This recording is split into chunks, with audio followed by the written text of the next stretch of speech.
My dear students, अस्सलाम वालेकुम। I am Asif Moin.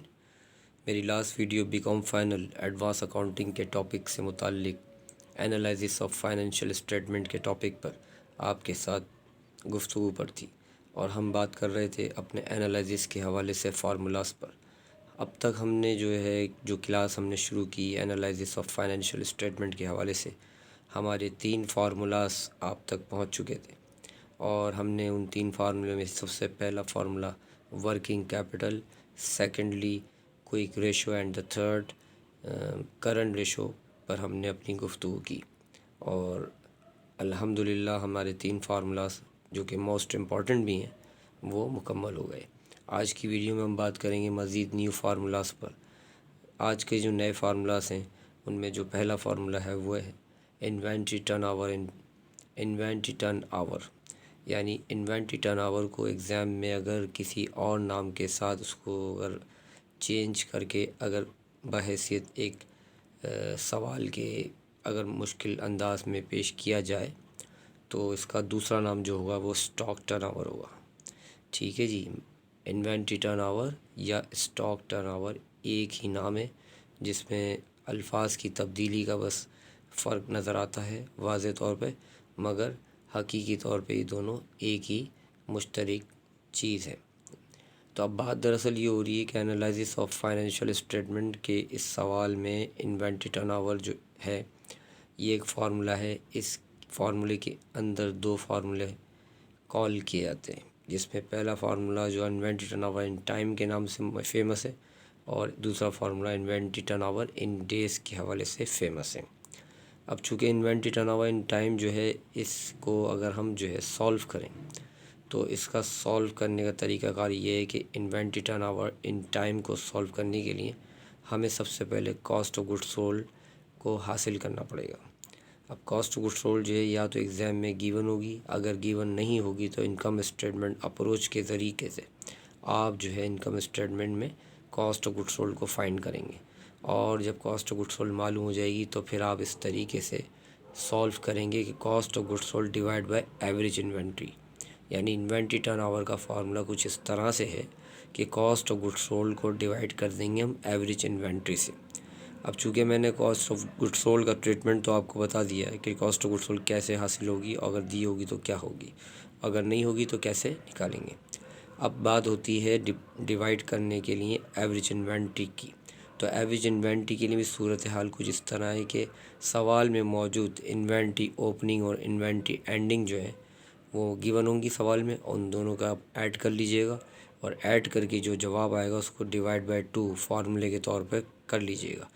जो डिवाइड बाय 2 फार्मूले से जो जवाब आएगा तो वो जो है हमारी इन्वेंट्री एवरेज इन्वेंट्री कहलाएगी। फिर उस एवरेज इन्वेंट्री को हम जो कॉस्ट ऑफ गुड्स सोल्ड के साथ डिवाइड करेंगे और जो हमारा जवाब आएगा उसको हम बोलेंगे average inventory in time answer हो गया।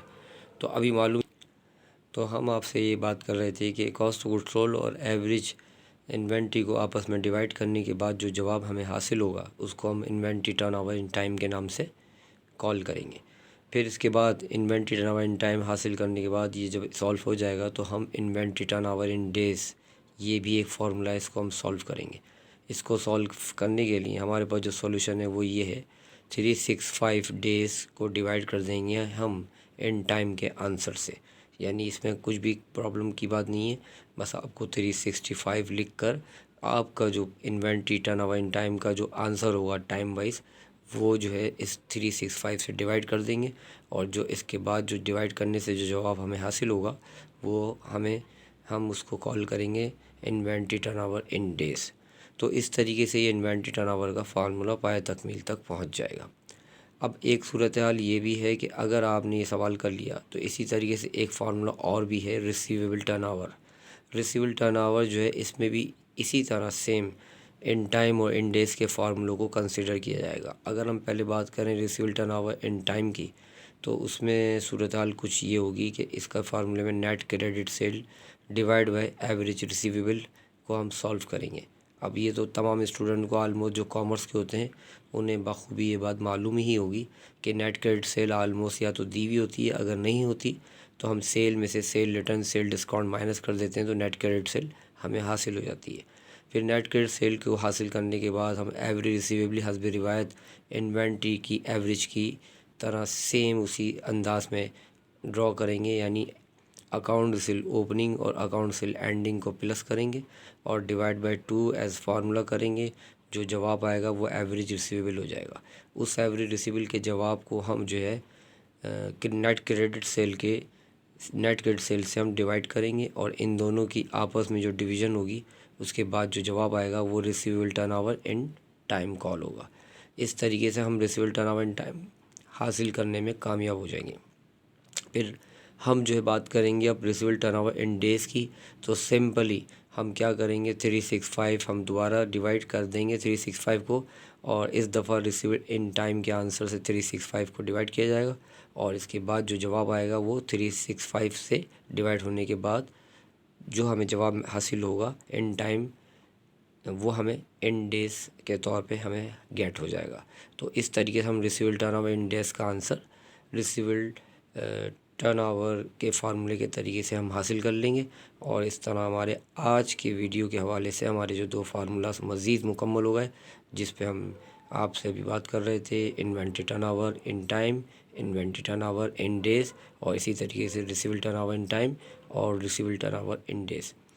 इंशाअल्लाह ताला हम अपनी कल की वीडियो में मज़ीद नए फार्मूलास के साथ आपसे मुलाकात करेंगे। Thank you very much.